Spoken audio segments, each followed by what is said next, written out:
بسم الله الحمد لله وصلى الله وسلم على نبينا محمد وعلى آله وصحبه أجمعين أما بعد. On commence aujourd'hui le cours numéro 17 dans As-Sira An-Nabawiyya avec l'explication de Al-Hafiz ibn Kathir dans son livre Al-Fusul fi Sirat al-Rasul sallallahu alayhi wa sallam. Et Al-Hafiz ibn Kathir dans son livre sur la sira du prophète sallallahu alayhi wa sallam, le cours qu'on va faire aujourd'hui, lui il le place à un autre lieu dans l'histoire, parce que vous savez que dans les événements qui se sont produits dans As-Sira An-Nabawiyya, parfois ça arrive qu'entre les historiens il y a des divergences.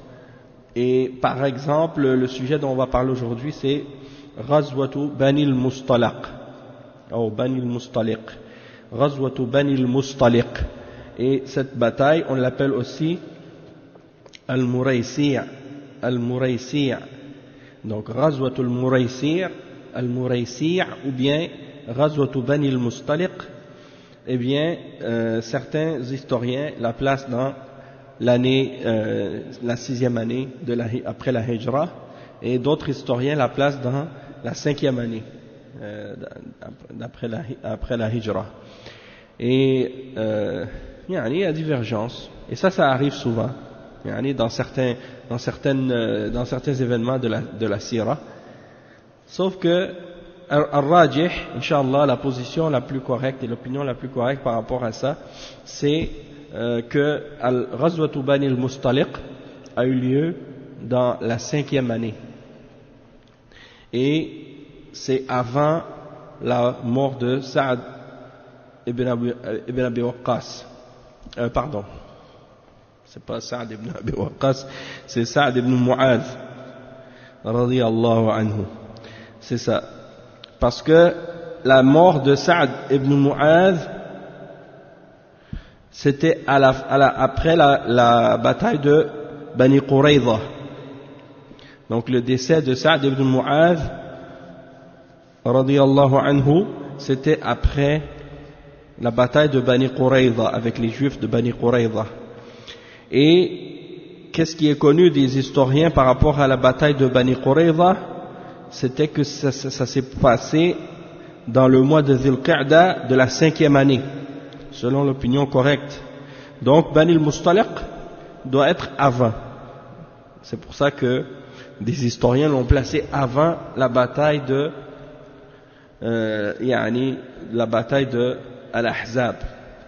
Toutefois, Al-Hafiz ibn Kathir, lui, il la place après, il la mentionne après. Donc, c'est-à-dire il mentionne la bataille de Bani al-Mustaliq après la bataille de Al-Khandaq. D'accord? Donc, mais étant donné que la position la plus proche de la vérité, la plus correcte, c'est que ça se produit, ou que ça s'est produit avant, donc on va la mentionner maintenant tout de suite, et on va l'expliquer, et on va expliquer qu'est-ce qui s'est passé pendant cette bataille-là. Comme ça, ce sera plus clair. Inch'Allah. Donc, غزوة بني المصطلق. بنو المصطلق بطن من خزاعة، وتسمى هذه الغزوة غزوة المريسيع، وهو ماء لبني خزاعة. وكانت هذه الغزوة في شعبان من السنة 5 للهجرة. وسبب هذه الغزوة أنه عندما أصابت قريش ما أصابت من المسلمين في أحد، تجرأ من الأعراب على المسلمين بنو المصطلق، حيث أخذ سيدهم الحارث ابن أبي ضرار في جمع الرجال والسلاح وتأليب القبائل المجاورة للقيام معه بهجوم على المدينة، وكانوا ممن بلغتهم رسالة الإسلام واشتركوا مع المشركين في غزوة أحد. ولما بلغ الرسول صلى الله عليه وسلم هذا الأمر بعث إليه بريدة ابن الحصيب رضي الله عنه ليعلم حقيقة الخبر، فأتاهم ولقي الحارث زعيمهم وكلمه فوجدهم قد جمعوا الجموع. Donc Banu al-Mustaliq, c'est une des familles de Khuza'a, de la tribu de Khuza'a, parmi les tribus arabes. Et Khuza'a, c'est une des tribus importantes parmi les tribus des Arabes.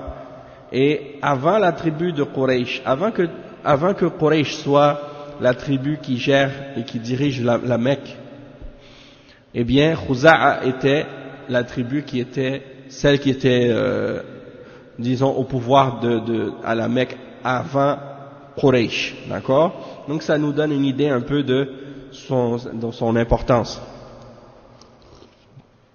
Et parmi cette tribu-là, bien entendu, c'était la plupart des mouchriquines, et ils avaient chez eux l'idole de Manat, l'idole de Manat qui se trouvait dans un endroit où il y avait une chute d'eau, et c'est à cet endroit-là qu'ils allaient pour l'adorer, l'idole de Manat.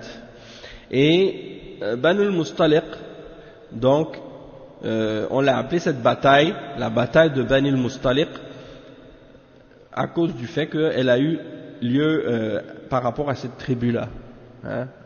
Et on l'appelle aussi la bataille de Muraysi'a.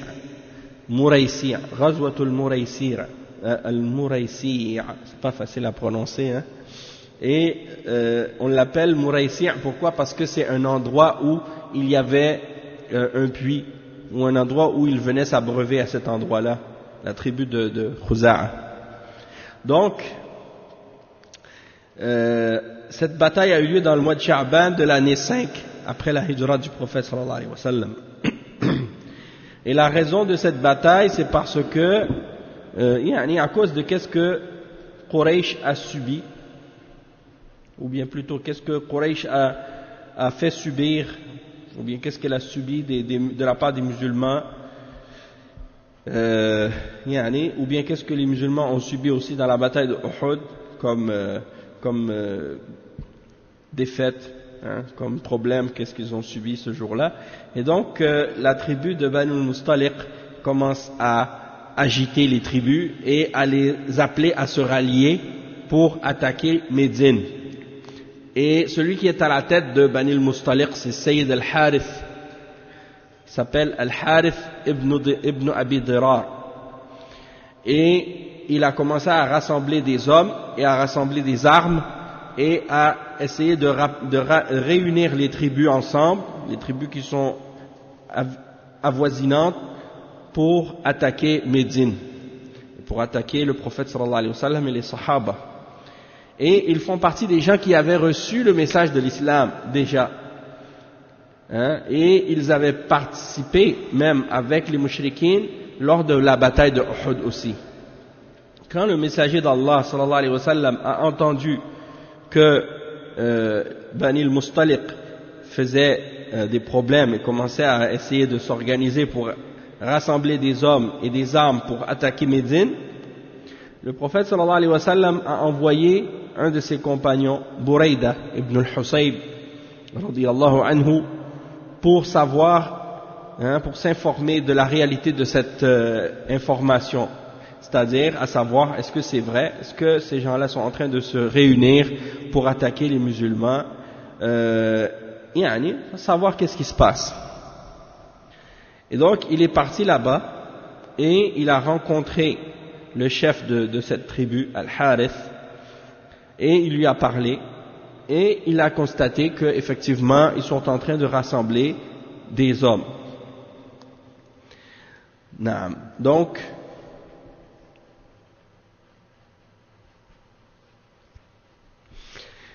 le prophète sallallahu alayhi wa sallam, à partir de ce moment-là, il a incité les gens à se préparer pour partir et combattre contre Bani al-Mustaliq. فندب رسول الله صلى الله عليه وسلم الناس إليهم فأسرعوا الخروج وكان عددهم 700 مقاتل ومعهم 30 فرسا وخرج معهم كثير من المنافقين وعلى رأسهم عبد الله بن أبي بن سلول وكان خروجهم في شعبان لليلتين خلتا منه لليلتين خلتا منه أي نعم سنة 5 للهجرة واستخلف رسول الله صلى الله عليه وسلم على المدينة زيد بن حارثة رضي الله عنه. Donc le cheikh il explique que le messager d'Allah sallallahu alayhi wa sallam a incité donc les compagnons à partir et à se précipiter, à se dépêcher à partir pour aller combattre Bani al-Mustaliq, et il y avait parmi les Sahaba un nombre de 700 combattants, et parmi eux il y en avait 30 chevaux, donc 30 parmi eux avaient des chevaux, et il est sorti également avec un grand nombre d'entre ceux qui faisaient partie des munafiqin, les hypocrites, et à la tête de ceux-là c'était bien entendu le chef des munafiqin, c'était Abdullah ibn Ubay ibn Saloul. Et ils sont sortis 2 nuits avant la fin du mois de Sha'ban, la 5e année comme on l'a dit tout à l'heure, et le messager d'Allah sallallahu alayhi wa sallam pendant son absence il a mis comme responsable à Médine le compagnon Zayd ibn Haritha radiyallahu anhu.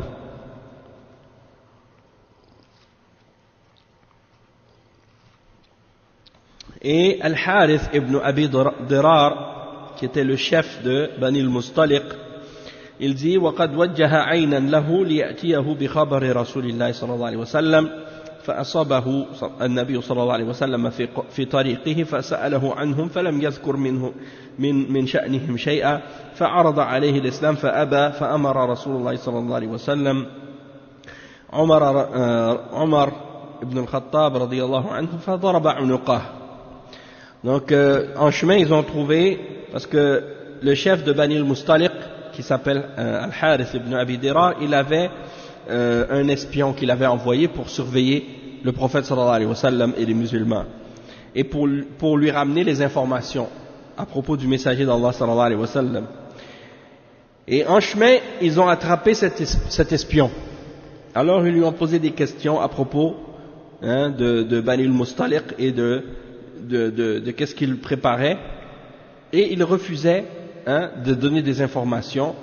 Alors le messager d'Allah sallallahu alayhi wa sallam lui a offert de se convertir à l'islam, lui a proposé de se convertir à l'islam, et l'homme a refusé. Alors le messager d'Allah sallallahu alayhi wa sallam a ordonné à Omar de l'exécuter, puisque c'est un espion, et que c'est une situation de guerre. Donc dans ce cas-là, bien entendu, l'espion l'espion des mouchriquines, ils l'ont exécuté. Le cheikh il dit فلما بلغ الحارث مسير رسول الله صلى الله عليه وسلم وأنه قتل عينه سيء بذلك ومن معه وخافوا خوفا شديدا وتفرق عنهم من كان معهم من العرب. ولما وصل الرسول صلى الله عليه وسلم وأصحابه إلى المريسيع أغار على بني المصطلق وهم غارون وأنعامهم تسقى على الماء فقتل مقاتلهم وسبى ذراريهم وأصاب يومئذ جويرية رضي الله عنها. Donc ensuite le cheikh il mentionne que lorsque Ibn al-Harith ou Al-Harith a entendu, le chef de Bani al-Mustaliq, il a entendu que le messager d'Allah sallallahu alayhi wa sallam était en route vers eux et qu'ils avaient tué leur espion, il a commencé à avoir peur. Il a commencé à avoir peur, ainsi que ceux qui étaient avec lui.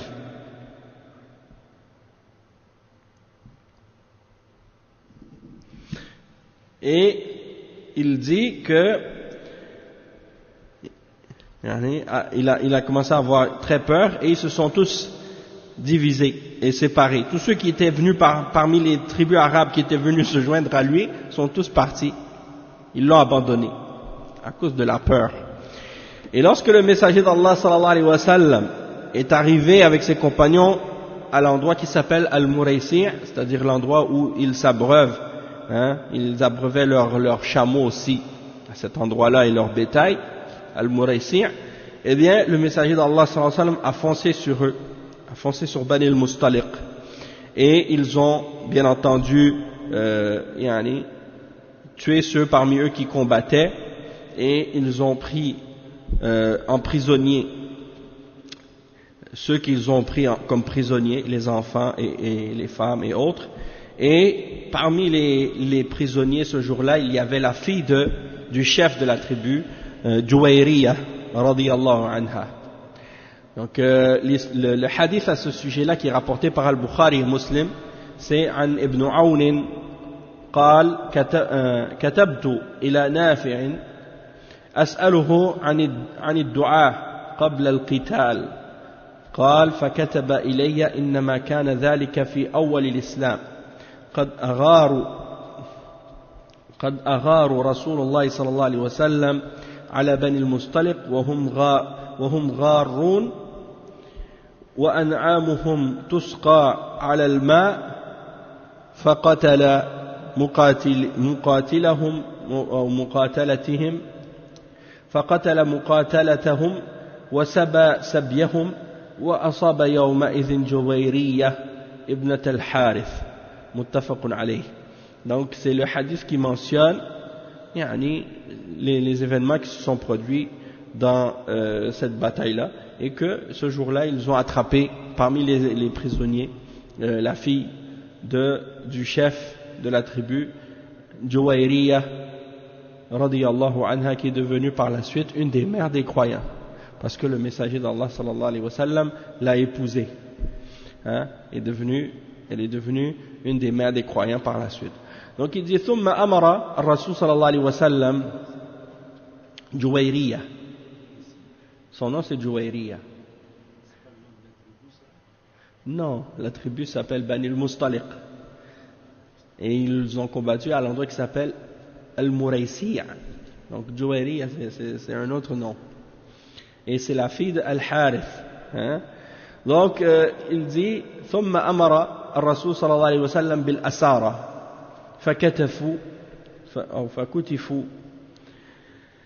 واستعمل عليهم بريدة بن الحصيب رضي الله عنه وأمر بالغنائم فجمعت من متاع وسلاح ونعم وشياه، واستعمل عليها شقران مولاه صلى الله عليه وسلم، وجمع الذرية في ناحية، وكانت الإبل 2000 بعير والشاة 500,000 شاة، وكان السبي 100 أهل بيت. ثم قسم رسول الله صلى الله عليه وسلم ذلك كله في الموضع الذي غنمه فيه بعد أن أخرج الخمس، وفرق السبي فصار في أيدي الرجال، وقسم النعم والشاء على الغزاة. وقد قتل من المسلمين في هذه الغزوة هشام بن صبابة أصابه رجل من الأنصار وهو يرى أنه وقد قتل من المسلمين في هذه الغزوة هشام بن صبابة أصابه رجل من الأنصار وهو يرى أنه من العدو فقتله خطأ فوداه النبي صلى الله عليه وسلم. Oui, c'est ça. Donc le prophète sallallahu alayhi wa sallam, il a ordonné qu'on rassemble les prisonniers, et il a mis en charge de s'occuper des prisonniers Buraydat ibn al-Husayb radiyallahu anhu. Il a ordonné qu'on ramasse le butin. Donc il a réuni les biens qu'ils ont récupérés, les chameaux, les armes, les moutons, et il a chargé un des compagnons qui s'appelait Shaqran, un de ses servants, de s'occuper du butin. Et également il a ramassé également les enfants d'un côté. Et il dit le nombre des chameaux qu'ils ont récupérés ce jour-là, c'était 2000 chameaux et 5000 moutons. Et parmi les prisonniers qu'ils ont attrapés, à peu près une centaine, 100 parmi les différentes familles. Alors le messager d'Allah sallallahu alayhi wa sallam a distribué ou a divisé les parts pour les parts du butin pour les combattants après avoir pris le 5e, et donc il a distribué les butins entre les combattants. Et parmi les musulmans, il y a eu un des compagnons qui a été tué pendant cette bataille, et c'était Hisham ibn Sibaba. Et en fait, il a été tué par erreur par un musulman parmi les Ansar qui pensait qu'il faisait partie des ennemis, et il l'a tué par erreur. Alors le cheikh il explique ensuite, il dit وجرى من المنافقين في غزوة بني المصطلق، يعني ما جرى من المنافقين في غزوة بني المصطلق. خرج مع الرسول صلى الله عليه وسلم في هذه الغزوة عدد كبير من المنافقين، وفيهم عبد الله بن أبي بن سلول رأس المنافقين، ولم يكن خروجهم رغبة في الجهاد وإنما خرجوا لإثارة الفتنة بين المسلمين. Donc pendant cette bataille, il y a un nombre parmi les hypocrites qui sont sortis avec les musulmans. Parmi eux, Abdullah ibn Ubay ibn Salul, la tête des hypocrites. Et leur intention dans le fait de sortir pour cette bataille, c'était pas de faire le djihad fi sabilillah, mais plutôt de faire de la fitna entre les croyants.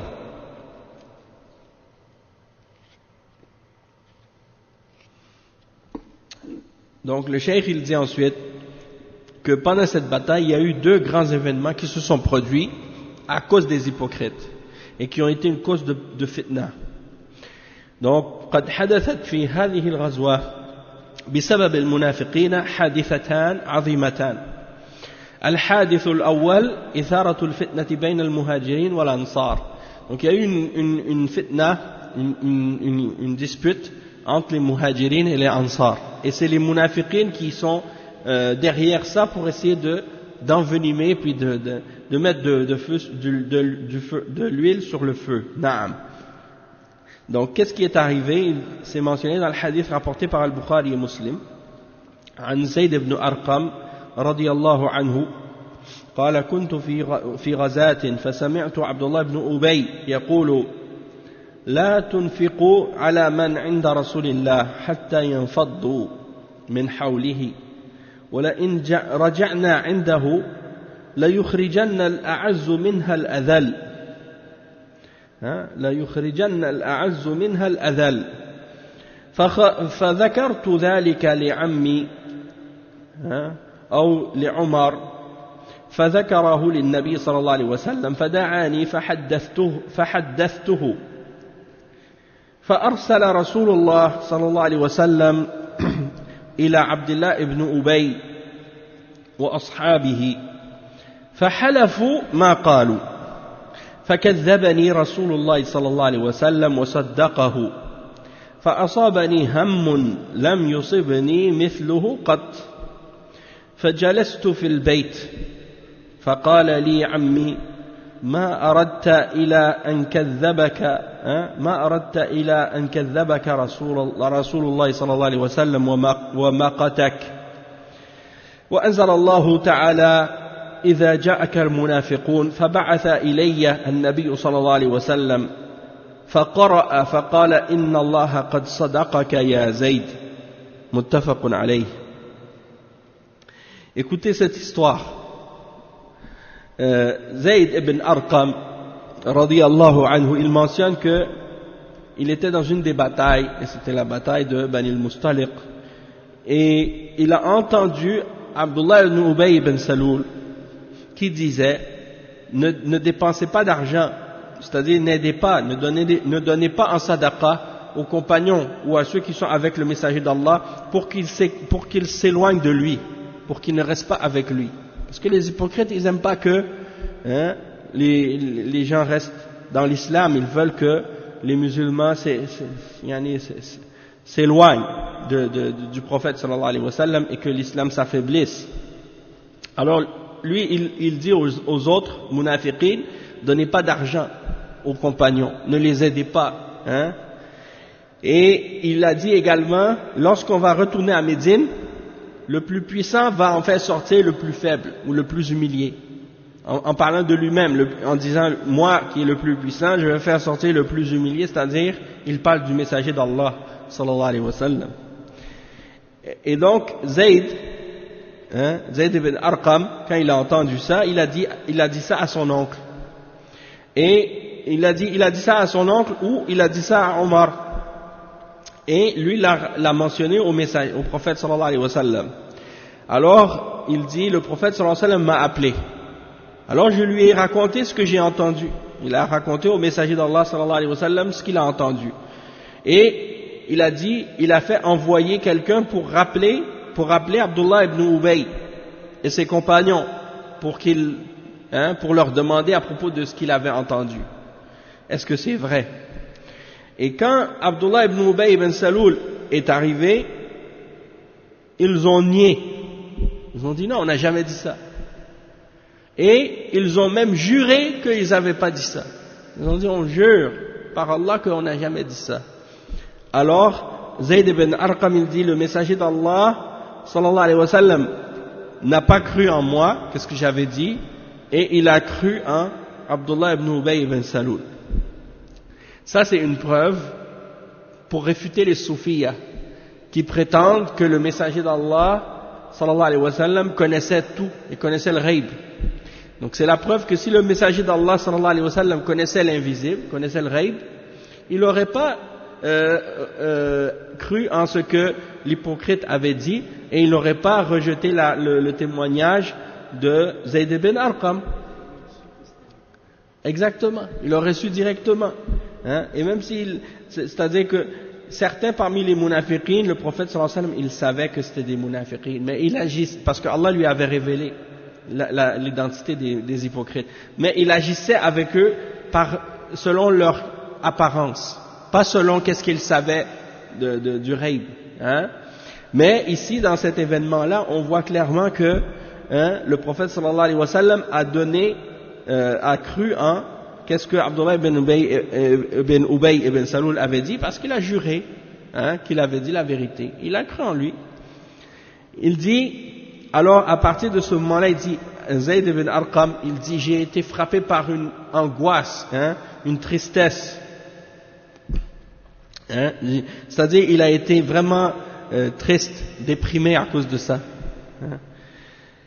Et il dit, j'ai jamais été frappé par un sentiment comme celui-là auparavant. Je me suis tellement senti mal que le messager d'Allah sallallahu alayhi wa sallam comme s'il ne croit pas en ce que je dis et croit en qu'est-ce que l'autre avait dit. Alors il dit, je suis resté à la maison, je suis resté assis.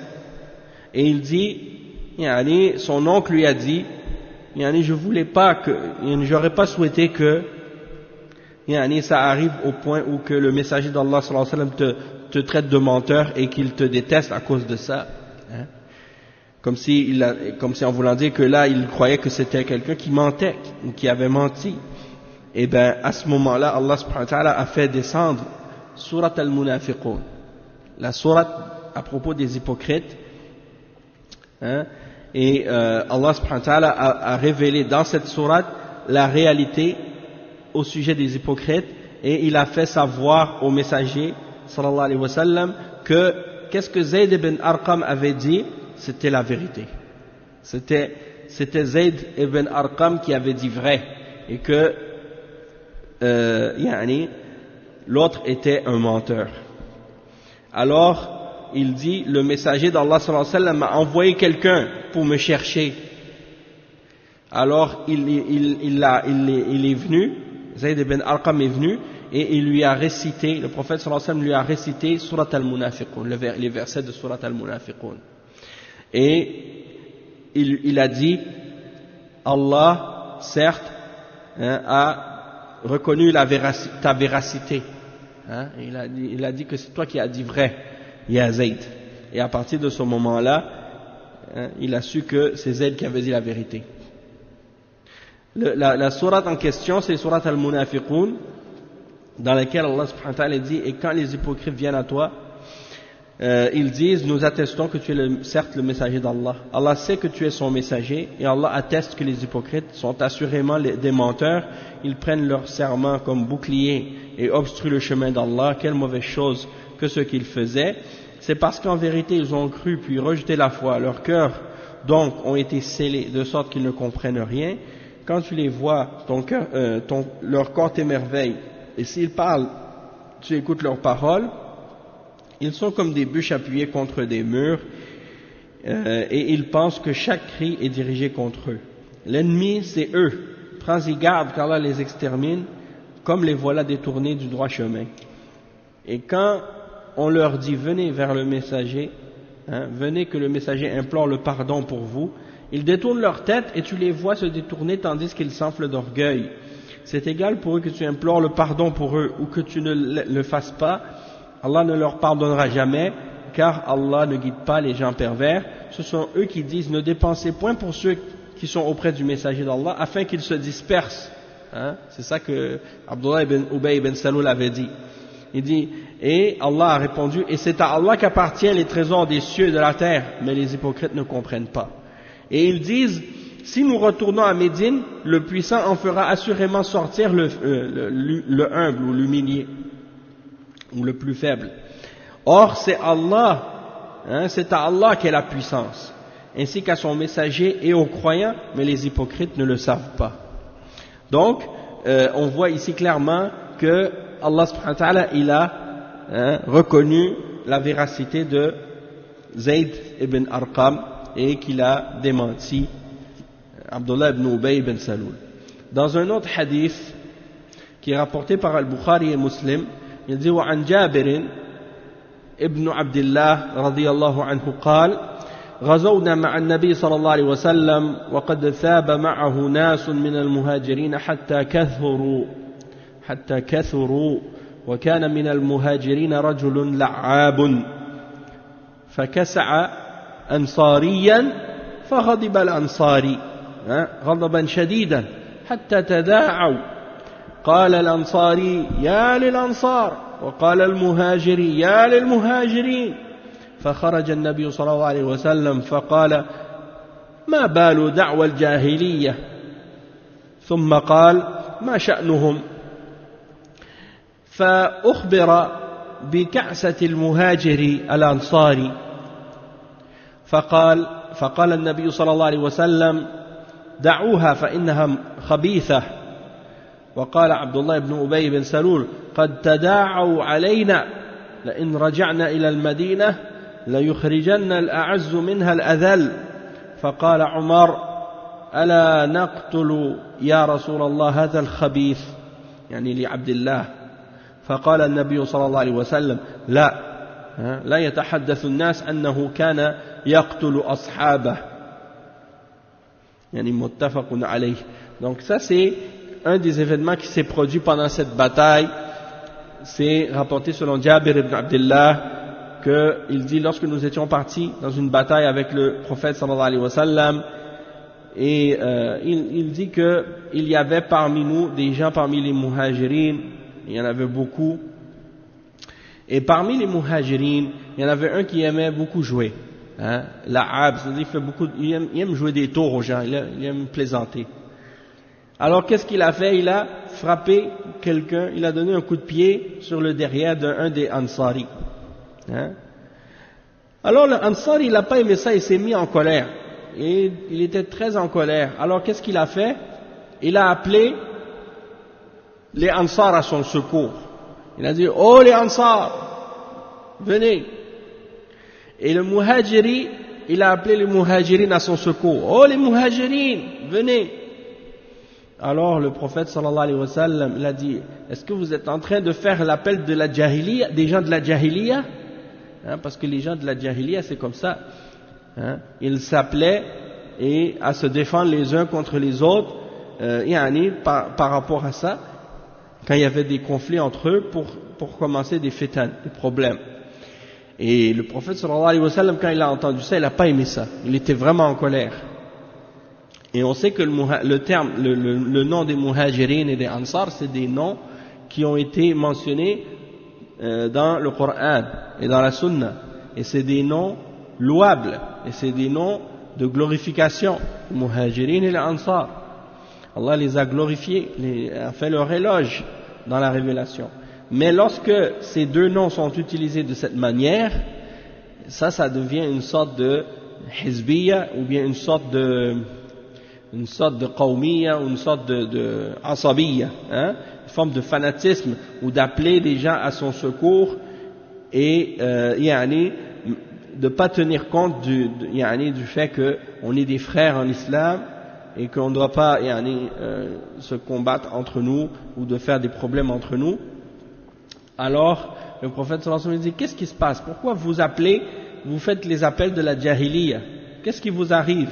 Alors, on lui a expliqué que quelqu'un parmi les muhajirin avait frappé un autre parmi les ansar, lui avait donné un coup, hein, sur le derrière. Alors, le prophète sallallahu alayhi wa sallam a dit, laissez ça, hein, c'est quelque chose de mauvais, c'est quelque chose, dans une autre narration il dit, da'uha fa innaha muntina, quelque chose qui est pas bon, qui sent mauvais, hein, laissez ça.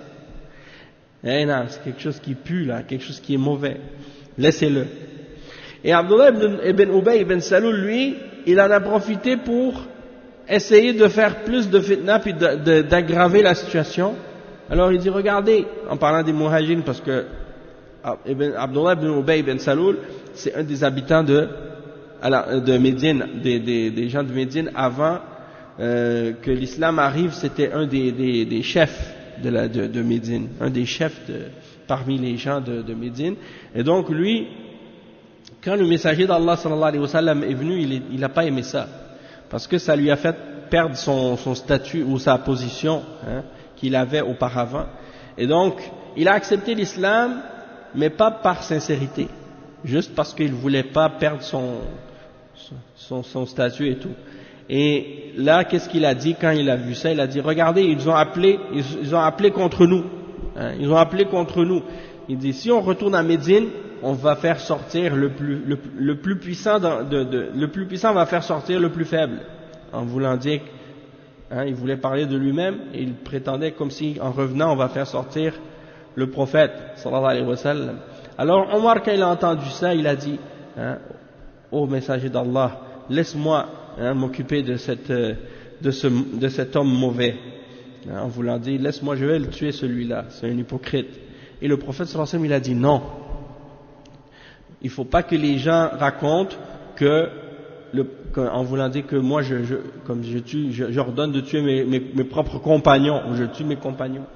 Parce que si les gens commencent à raconter ça parmi les Arabes, ils disent, regardez, lui, même les gens avec lui, il les tue. Qu'est-ce que les gens vont dire par la suite? Ils vont dire, ah ben, on ne va pas accepter l'islam, hein?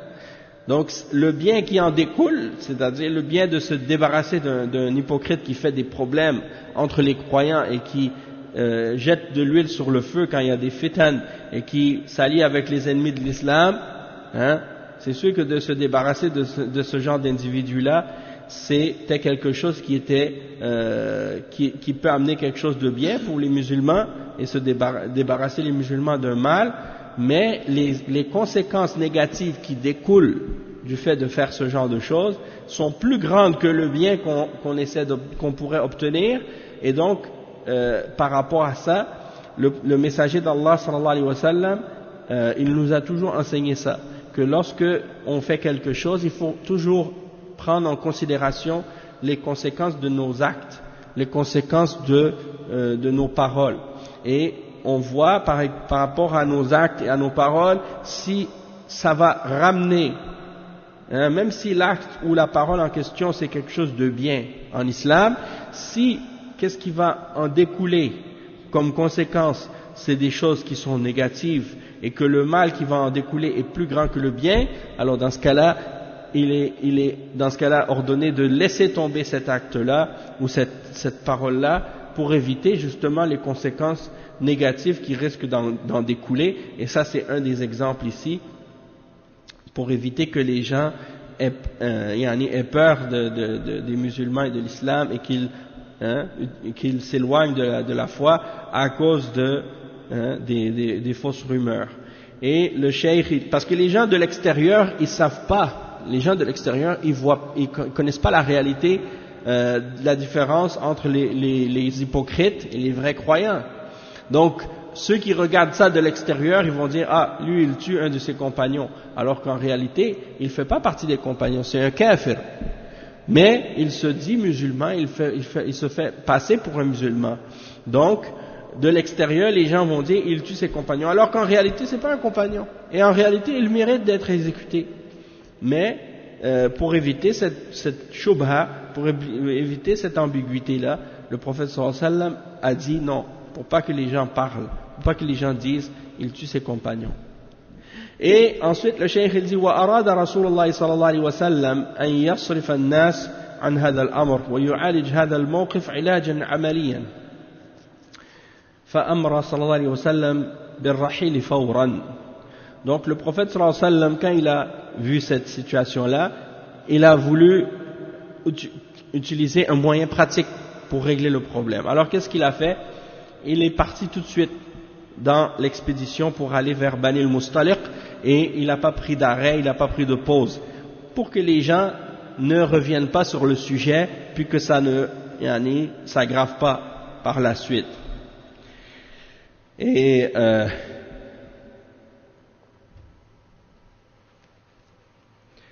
نعم il dit فقال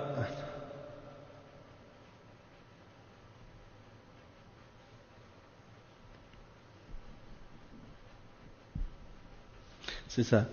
Donc qu'est-ce qui est arrivé ensuite? Il dit عندما بلغ عبد الله بن أبي عندما بلغ عبد الله ابن عبد الله ابن أبي بن سلول رضي الله عنه ما قاله والده أتى رسول الله صلى الله عليه وسلم فقال له يا رسول الله إنه بلغني أنك تريد قتل عبد الله ابن أبي بن سلول أبي فيما بلغك عنه فإن كنت لا بد فاعلا فمرني به فأنا أحمل إليك رأسه فوالله لقد علمت الخزرج ما كان لها من رجل أبر بوالده مني وإني أخشى أن تأمر به غيري فيقتله فلا تدعني نفسي أن أنظر إلى قاتل عبد الله ابن أبي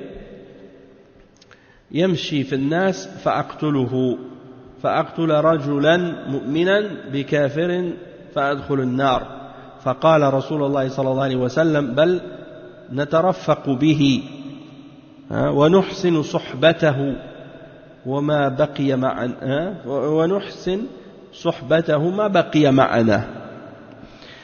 Donc comme c'est rapporté dans As-Sirah de Ibn Hisham, il dit que lorsque Abdullah, le fils de Abdullah ibn Ubay ibn Saloul, son fils était un bon musulman, un vrai croyant, et lui c'était la tête des hypocrites, mais son fils était un vrai croyant.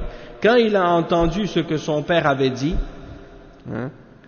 à propos du messager d'Allah sallallahu alayhi wa sallam, le puissant va en faire sortir le faible ou quelque chose dans ce sens-là, alors il a dit au prophète Muhammad sallallahu alayhi wa sallam, ô messager d'Allah, j'ai entendu que tu voulais exécuter Abdullah ibn Ubay ibn Saloul, mon père.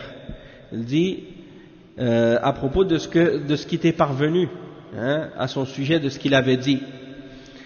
Et il dit, si tu dois ordonner à quelqu'un de le faire, c'est-à-dire de le tuer, alors dans ce cas-là il dit, ordonne-le à moi pour que je te ramène sa tête. Il dit, par Allah, les gens de la tribu de Khazraj, une des deux tribus de Médine, parce qu'il y avait deux tribus à Médine, Al-Aws et Al-Khazraj. Donc il dit, la tribu de Khazraj sait qu'il n'y a personne qui est plus bon envers son père que moi. Et je crains que si tu ordonnes à quelqu'un d'autre de le tuer, et que il dit, je ne pourrais pas m'empêcher, si je vois la personne qui a tué mon père marcher, que je ne pourrais pas m'empêcher de le tuer pour le venger. Alors dans ce cas-là, je vais tuer un croyant pour venger un mécréant. Et à cause de ça, je vais rentrer en enfer. Alors il a dit, le messager d'Allah sallallahu alayhi wa sallam a répondu, qu'est-ce qu'il a dit? Il a dit non, on va agir avec douceur avec lui. Et on va être un bon compagnon pour lui, tant qu'il va rester avec nous.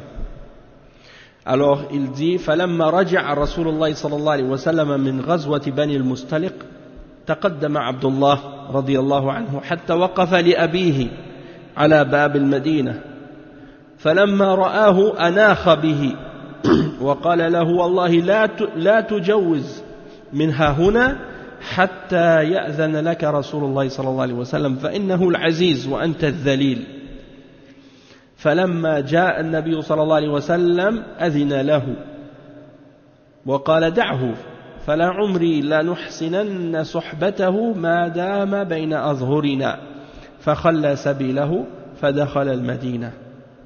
Donc il dit, lorsque le messager d'Allah sallallahu alayhi wa sallam est revenu de la bataille de Bani al-Mustaliq, il est rentré à Médine, et Abdullah ibn Ubay ibn Saloul est venu pour venir, et son fils Abdullah est allé à l'entrée de Médine, et il a arrêté son père. Il a arrêté son père à la porte. Et il lui a dit, par Allah, tu ne vas pas dépasser cet endroit jusqu'à ce que le messager d'Allah, sallallahu alayhi wa sallam, te donne la permission de rentrer, car c'est lui le puissant et c'est toi le faible. Alors, le messager d'Allah, sallallahu alayhi wa sallam, est venu et lui a donné la permission de rentrer. Et il a dit à son fils, Abdullah, il lui a dit, par Allah, nous allons agir bien avec lui et le traiter comme un bon compagnon tant qu'il restera parmi nous. Alors, son fils Abdullah l'a laissé rentrer à Médine. ويؤخذ من تصرف النبي صلى الله عليه وسلم لعلاج الفتنة عدم مؤاخذة كبراء القوم بالهفوات لئلا ينفر أتباعه والاقتصار على معاتبتهم وقبول أعذارهم وتصديق أيمانهم. Donc on voit le comportement du prophète sallallahu alayhi wa sallam pour résoudre à ce genre de fitna, hein, et comment il n'a pas pris certaines mesures avec eux et qu'il a agi avec eux, hein, avec sagesse. Il a accepté leurs excuses, il a accepté leur serment quand ils ont fait leur serment, et il s'est limité à leur faire des reproches, mais il n'a pas fait plus que ça, hein, dans cette situation-là. Il dit وَقَدْ أَنزَلَ اللَّهُ عَزَّ وَجَلَّ فِي شَأْنِ هَذِهِ الْفِتْنَةِ سورة المنافقين. Et Allah, il a révélé surat al-Munafiqin à propos de cet événement-là. Ensuite, il y a un autre événement qui s'est passé dans cette bataille, et ça c'est un événement également qui a eu un impact très grave aussi parmi les musulmans, et c'est hadith al-ifk, c'est-à-dire c'est la calomnie et le mensonge qui a été inventé contre la femme du prophète sallallahu alayhi wa sallam, Aïcha radiyallahu anha. حكى المنافقون في هذه الغزوة حادثة الإفك بعد أن فشل كيدهم في المحاولة الأولى لإثارة النعرة الجاهلية بين المسلمين، واستباح رأس النفاق ابن سلول لنفسه أن يرمي بالفحشاء. استباح رأس النفاق ابن سلول لنفسه أن يرمي بالفحشاء سيدة من خيرة النساء زوجة سيد الرسل أم المؤمنين عائشة رضي الله عنها. Donc, les hypocrites dans cette bataille, ils ont inventé cette histoire de la calomnie et du mensonge. Ils n'ont pas réussi à faire de la fitna qu'ils voulaient dans la première chose qui s'est passée entre les muhajirin et les ansar. Ils n'ont pas réussi à faire brûler le feu de la fitna entre eux. Alors la tête des hypocrites, Ubay ibn Saloul, il en a profité quand il a eu une occasion pour accuser une des meilleures femmes et l'épouse du messager, la mère des croyants, Aïcha radiyallahu anha, d'avoir commis un grand péché et une turpitude. Il l'a accusé d'avoir commis l'adultère. Nasallallahu al-afiyah.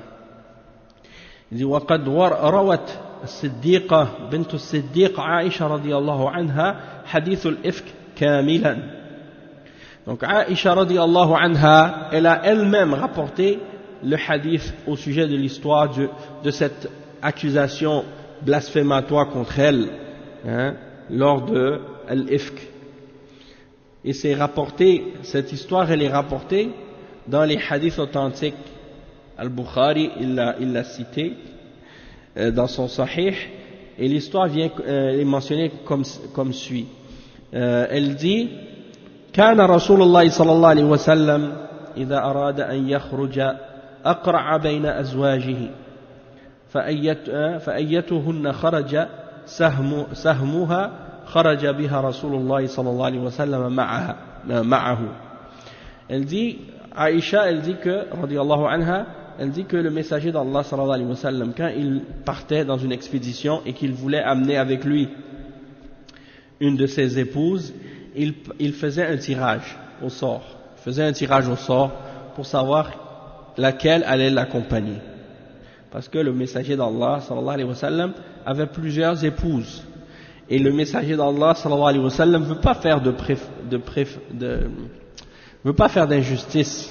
Alors, il a recours au tirage au sort, hein, pour éviter justement que certaines de ses épouses prétendent ou pensent qu'il y a un favoritisme pour une ou pour l'autre. Alors, il passe au tirage au sort. Et lorsque le messager d'Allah sallallahu alayhi wa sallam tire le nom de l'une de ses épouses, eh bien c'est elle qui part avec le messager d'Allah sallallahu alayhi wa sallam.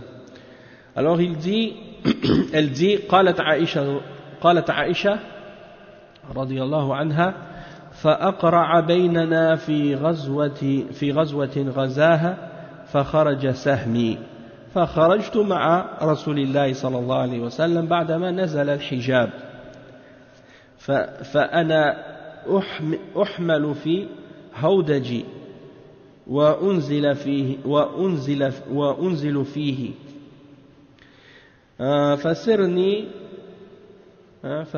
فسرنا حتى إذا فرغ رسول الله صلى الله عليه وسلم من غزوته تلك وقفل ودنونا من المدينة قافلين آذن ليلة بالرحيل فقمت حين آذن بالرحيل فمشيت حتى جاوزت الجيش فلما قضيت شأني أقبلت إلى رحلي فإذا عقد لي من جزع من جزع أدفار قد انقطع فالتمست عقدي وحبسني ابتغاؤه وأقبل الرهط الذين كانوا يرحلون لي فاحتملوا هودجي فرحلوه على بعيري التي كنت ركبت وهم يحسبون أني فيه. Donc on va traduire cette partie. Elle explique à Aïcha radiyallahu anha que dans cette bataille, quand ils sont partis, c'était son nom qui était sorti, donc elle est partie avec le messager d'Allah sallallahu alayhi wa sallam, et ça c'était après que soit révélé le hadith, soit révélé le hijab. On a expliqué au dernier cours, dans le mariage du prophète sallallahu alayhi wa sallam avec Zaynab bint Jahsh, que c'est dans cette année-là que le hijab avait été ordonné. Donc elle ici elle explique, Aïcha radiyallahu anha, que le hijab avait été révélé et que cet événement-là s'est produit après la révélation du hijab. Avant le hijab, bon, peut-être on pourra en parler après, Inch'Allah. Là, on va terminer cette histoire, Inch'Allah. Il dit, elle était dans, qu'est-ce qu'on appelle en arabe, al-hawdaj. Al-hawdaj, c'est quoi? C'est comme si la femme, elle était dans un genre de... Comment je pourrais expliquer? Hein? Bon, c'est pas un panier, mais disons que c'est comme un truc avec des rideaux, puis on le place, on le tient comme ça avec des deux côtés, puis on le met sur le chameau. Donc la femme, elle est à l'intérieur de ça, assise à l'intérieur, donc on la voit pas à l'intérieur quand elle est sur le chameau. C'est comme un genre de nacelle, je sais pas comment appeler ça. Elle est entourée, puis elle est à l'intérieur de cette nacelle-là ou de cet endroit-là, sur la monture. Quand elle veut descendre, qu'est-ce qu'ils font? Il y a deux personnes qui viennent pour prendre la nacelle et ils la font descendre par terre, comme ça, elle, Aïcha radiyallahu anha, elle peut descendre et aller, si elle veut aller faire quelque chose, elle sort, puis elle revient dans la nacelle après, puis ils la remettent en haut, hein, sur le chameau ou sur l'animal. Alors, qu'est-ce qui est arrivé dans cet événement-là? C'est que lorsqu'ils sont revenus de la bataille, hein, ils se sont approchés, ils étaient à une certaine distance de Médine, en direction de Médine, puis elle, qu'est-ce qu'elle avait fait? C'est qu'elle était partie pour aller faire ses besoins, et elle est sortie donc de sa nacelle, elle est revenue, puis le messager d'Allah sallallahu alayhi wa sallam a appelé pour dire que ça y est, on reprend le voyage, on continue notre chemin. Donc tout le monde commence à se préparer pour repartir, et elle, Aïcha radiyallahu anha, elle s'est rappelé qu'elle avait un collier ou un bracelet qu'elle avait laissé tomber. Il y a un bracelet qui était tombé sans qu'elle s'aperçoive, et elle s'est rendue compte de ça. Donc elle est sortie de sa nacelle pour aller la récupérer, pour essayer de la retrouver. Et à ce moment-là, les deux hommes qui s'occupent de prendre sa nacelle pour la mettre sur l'animal, sur le chameau, ils sont venus et ils n'ont pas remarqué qu'elle n'était pas à l'intérieur. Donc ils l'ont placée, puis ils ont commencé à partir. Et ils n'avaient pas réalisé qu'elle n'était pas là. Il dit وَكَانَ النِّسَاء إِذْ ذَاكَ خِفَافًا وَلَمْ يُثْقِلْهُنَّ اللَّحْمُ وإنما تأكل العلقة من الطعام فلم يستنكر القوم خفة الهودج حين رفعوه وكنت جارية حديثة السن فبعثوا الجمل وساروا. Donc elle dit, les femmes à ce moment-là, les femmes n'étaient pas grosses, elles n'étaient pas lourdes, elles étaient légères, et elles ne mangeaient pas beaucoup de viande. Hein? Les gens étaient pauvres, ils n'avaient pas beaucoup de nourriture, donc ils ne mangeaient pas beaucoup de viande, et ils mangeaient des choses légères. Donc quand les gens ont pris la nacelle pour la mettre sur le chameau, ils n'ont pas senti, à cause de la légèreté de Aïcha radiyallahu anha, ils n'ont pas senti qu'elle n'était pas à l'intérieur. Il dit, en plus j'étais une jeune fille à cette période-là, donc ils ont placé la nacelle sur le chameau et ils sont partis. Il dit, فوجدت عقدي بعدما استمر الجيش فجئت منازلهم وليس بها داع ولا مجيب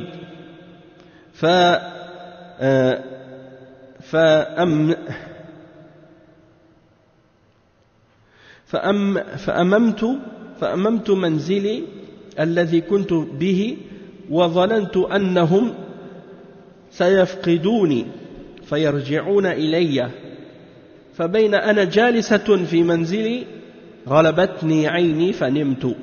Donc elle dit, j'ai trouvé mon bracelet. Elle dit, j'ai trouvé mon bracelet, mais l'armée était partie. Le régiment, bon, ils avaient commencé déjà à partir, ils étaient déjà rendus loin. Et quand elle a appelé pour savoir si quelqu'un était là et quelqu'un allait répondre, personne répondait. Hein? Donc, elle, qu'est-ce qu'elle a fait? Elle a dit, je vais rester à l'endroit où j'étais, où était mon chameau, je vais m'installer là, et probablement que lorsqu'ils vont réaliser que je ne suis plus là, ils vont revenir pour me chercher.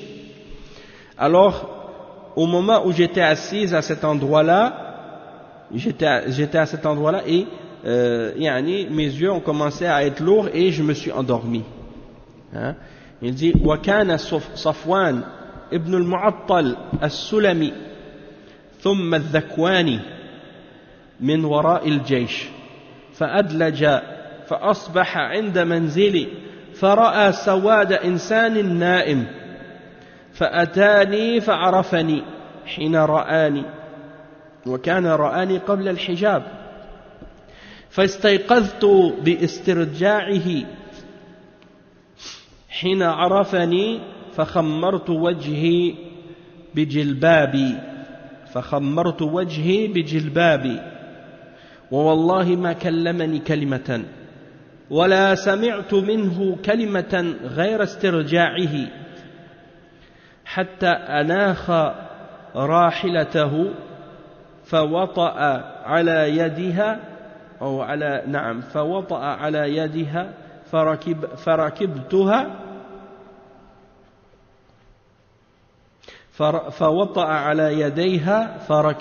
فركبتها فانطلق يقود بي الراحلة حتى أتينا الجيش بعدما نزلوا مغرين في نحر الظهيرة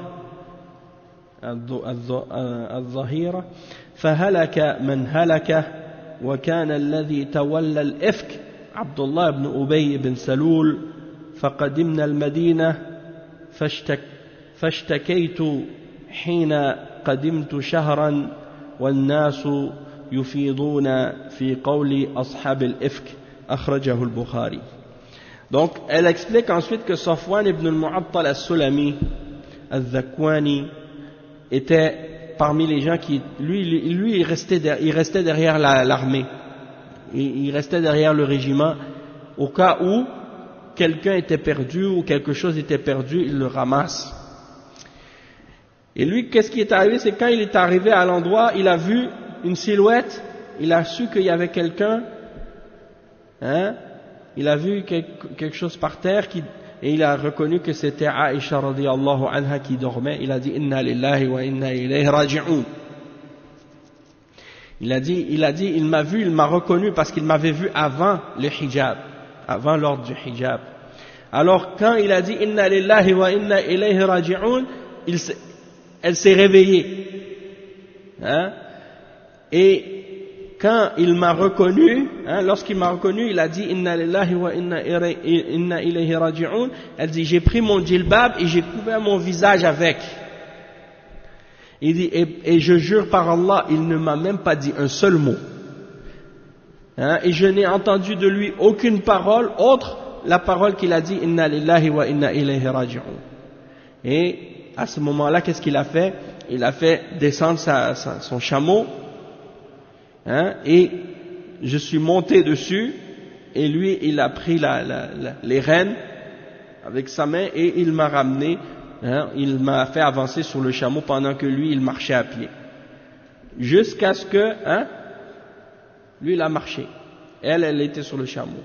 Il a dit jusqu'à ce qu'on arrive à l'endroit où l'armée s'était arrêtée, hein, et elle dit c'est à ce moment-là que ceux qui ont péri, en voulant dire ceux qui sont rentrés dans le blasphème et le mensonge à propos de Al-Ifk.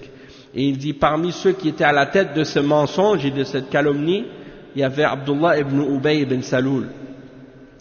Et donc, elle raconte qu'est-ce qui s'est passé, et il dit وَأَنزَلَ اللَّهُ عَزَّ وَجَلَّ أنزل الله عز وجل في براءة أم المؤمنين عائشة رضي الله عنها 16 آية من سورة النور.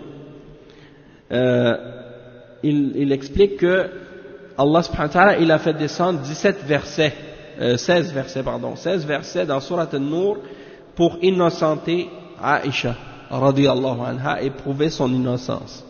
Et en même temps, toutes les règles de la charia qui ont rapport avec les personnes qui accusent une autre personne d'adultère ou de fornication sans preuve.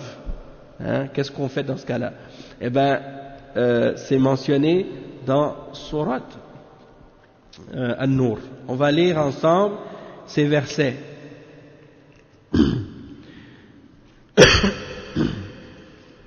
Donc c'est les versets de 11 à 26.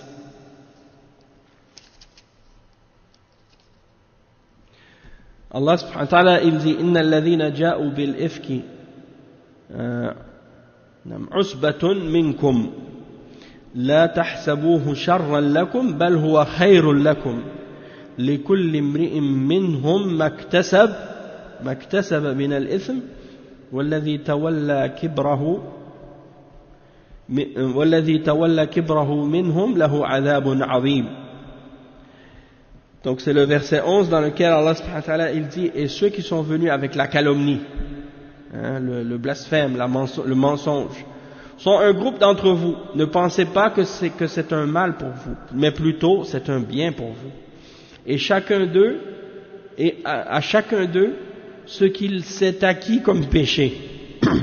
Celui d'entre eux qui s'est chargé de la plus grande part aura un énorme châtiment. لولا إذ سمعتموه ظن المؤمنون والمؤمنات بأنفسهم خيرا وقالوا هذا إفك مبين. Pourquoi, lorsque vous l'avez entendu cette calomnie, les croyants et les croyantes n'ont-ils pas en eux-mêmes conjecturé favorablement, et n'ont-ils pas dit c'est une calomnie évidente? لولا جاءوا عليه بأربعة شهداء فإذا لم يأتوا بالشهداء فأولئك عند الله هم الكاذبون. Et pourquoi n'ont-ils pas produit à l'appui de leurs accusations 4 témoins? S'ils ne produisent pas de témoins, alors ceux-là, ce sont eux auprès d'Allah les menteurs. Donc celui qui accuse quelqu'un d'adultère ou de fornication sans preuve, il n'a pas 4 témoins, c'est lui le menteur. Donc ça veut dire qu'il faut qu'il y en ait 4 témoins. S'il y en a moins que 4, c'est pas suffisant, il faut que ce soit 4. S'il y en a 2, ça suffit pas. S'il y en a 3, ça suffit pas. Il faut qu'il y en ait 4. Naam. Même si la personne dit vrai, c'est-à-dire si elle n'a pas 4 témoins, elle ne doit pas témoigner, elle ne doit pas l'accuser, même si elle dit vrai. Il faut qu'elle ramène 4 témoins. Et il dit pourquoi n'ont-ils pas produit à l'appui leur accusation 4 témoins? S'ils ne produisent pas de témoins, alors ce sont eux auprès d'Allah les menteurs. N'eût été, la suite du verset, لولا جاءوا عليه بأربعة شهداء. Il dit ولولا فضل الله عليكم ورحمته في الدنيا والآخرة لمسكم فيما أفضتم فيه عذاب عظيم. Il dit n'eût été la grâce d'Allah sur vous et sa miséricorde ici-bas comme dans l'au-delà, un énorme châtiment vous aurait touché pour cette calomnie dans laquelle vous vous êtes lancé. Et le verset suivant, إذ تلقونه بألسنتكم وتقولون بأفواهكم ما ليس لكم به علم وتحسبونه هينا وهو عند الله عظيم. Et quand vous colportiez la nouvelle avec vos langues et vous disiez de vos bouches ce dont vous n'aviez aucun savoir et vous le comptiez comme insignifiant alors qu'auprès d'Allah cela est énorme. Et le verset suivant, ولولا إذ سمعتموه قلتم ما يكون لنا أن نتكلم بهذا سبحانك هذا بهتان عظيم.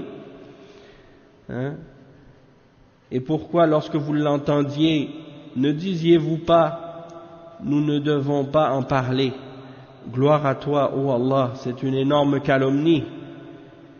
يعظكم الله أن تعودوا لمثله أبدا إن كنتم مؤمنين. Et Allah vous exhorte à ne plus jamais revenir à une chose pareille si vous êtes croyant. وَيُبَيِّنُ اللَّهُ لَكُمُ الْآيَاتِ وَاللَّهُ عَلِيمٌ حَكِيمٌ. Et Allah vous expose clairement les versets, et Allah est omniscient et sage. إِنَّ الَّذِينَ يُحِبُّونَ أَن تُشِيعَ الْفَاحِشَةُ فِي الَّذِينَ آمَنُوا لَهُمْ عَذَابٌ أَلِيمٌ فِي الدُّنْيَا وَالْآخِرَةِ وَاللَّهُ يَعْلَمُ وَأَنْتُمْ لَا تَعْلَمُونَ.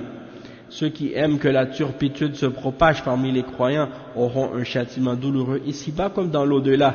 Allah sait et vous ne savez pas. وَلَوْلَا فَضْلُ اللَّهِ عَلَيْكُمْ وَرَحْمَتُهُ وَأَنَّ اللَّهَ رَءُوفٌ رَحِيمٌ. Et n'eût été la grâce d'Allah sur vous et sa miséricorde, et n'eût été qu'Allah est compatissant et miséricordieux, et ne vous auriez été punis sévèrement. Et le verset suivant, Ya ayyuhalladhina amanu la tattabi'u khutuwati ash-shaytan wa man yattabi' khutuwati ash-shaytan fa innahu ya'muru bil fahsha wal munkar wa lawla fadlullahi alaykum wa rahmatuhu ma zaka minkum min ahadin abada walakinna Allah yuzakki man yasha wallahu sami'un alim. Ô vous qui avez cru, ne suivez pas les pas du diable. Quiconque suit les pas du diable, sachez que celui-ci ordonne la turpitude et le blâmable, et n'eût été de la grâce d'Allah envers vous et sa miséricorde, nul d'entre vous n'aurait jamais été pur, mais Allah purifie qui il veut, et Allah est audient et omniscient. وَلَا يَتْلُو أُولُو الْفَضْلِ مِنْكُمْ وَالسَّعَةِ ولا يأتل أولو الفضل منكم والسعة أن يؤتوا أولي القربى والمساكين والمهاجرين في سبيل الله وليعفوا وليصفحوا ألا تحبون أن يغفر الله لكم والله غفور رحيم. Que les détenteurs de richesses et d'aisance parmi vous ne jurent pas de ne plus faire don aux proches et aux pauvres, et à ceux qui émigrent dans le sentier d'Allah, qu'ils pardonnent et absolvent. N'aimez-vous pas qu'Allah vous pardonne? Et Allah est pardonneur et miséricordieux.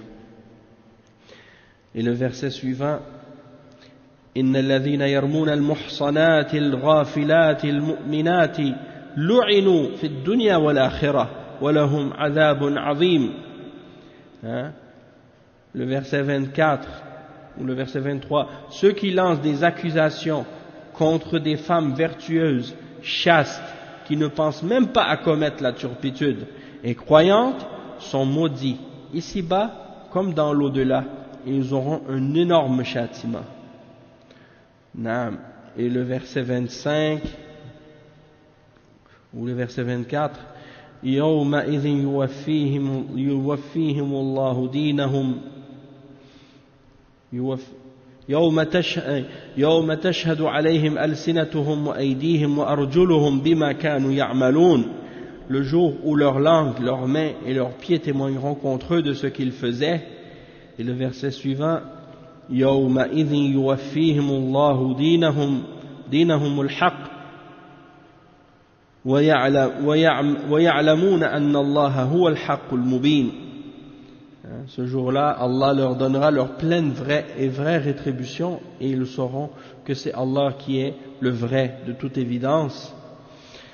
الخبيثات للخبيثين والخبيثون للخبيثات والطيبون للطيبين والطيبون للطيبات أولئك مبرؤون مما يقولون لهم مغفرة ورزق كريم.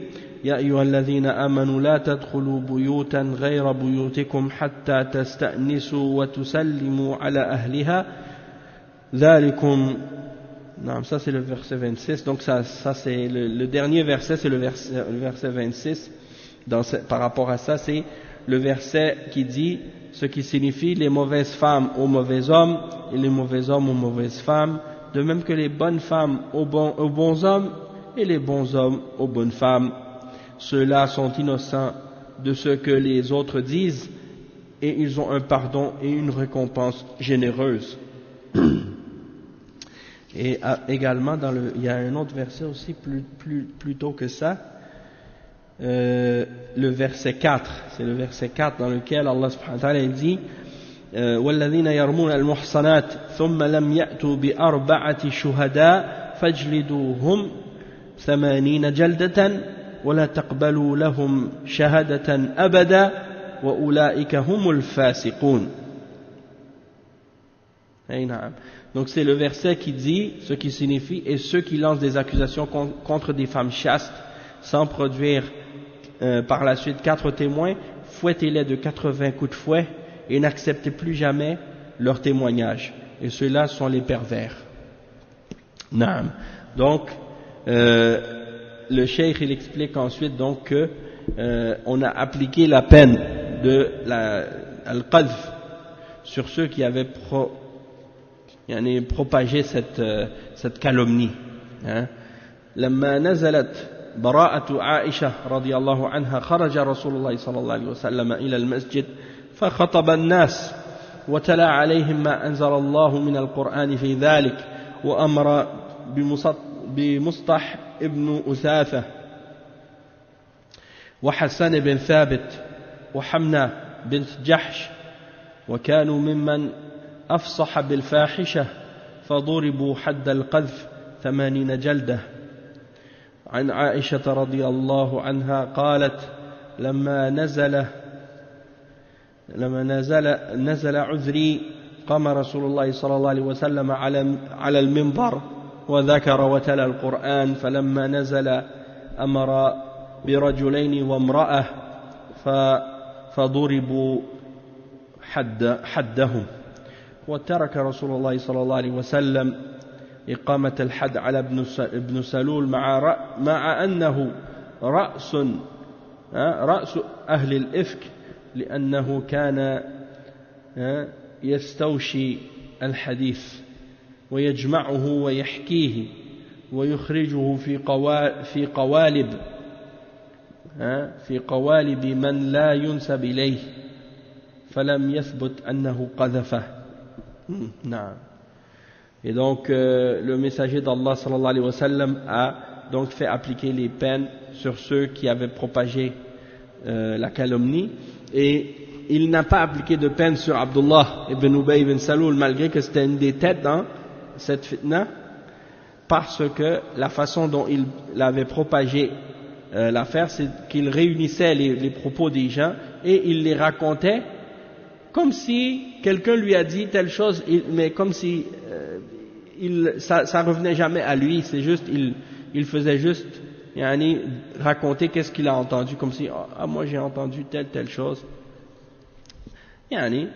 Puis d'une façon générale, c'est-à-dire que le prophète sallallahu alayhi wa sallam n'a pas fait appliquer sur lui cette peine-là. Il dit وبعد شهر تقشعت سحابة الشك والريب والاضطراب عن جو المدينة فافتضح رأس المنافقين افتضاحا لم يستطع أن يرفع رأسه بعد ذلك وجعل ابن سلول بعد ذلك إذا حدث الحديث كان قومه هم الذين يعاتبونه ويعنفونه فقال رسول الله صلى الله عليه وسلم كيف ترى يا عمر أما والله لو قتلته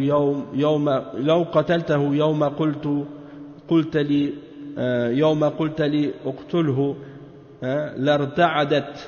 لأردعت له أنف. أي نعم. ولو أمرتها اليوم بقتله لقتلته.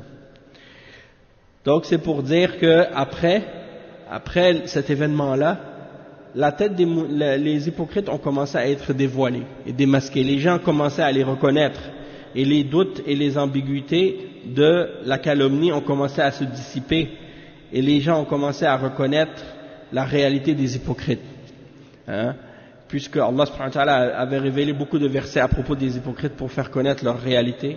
Et donc,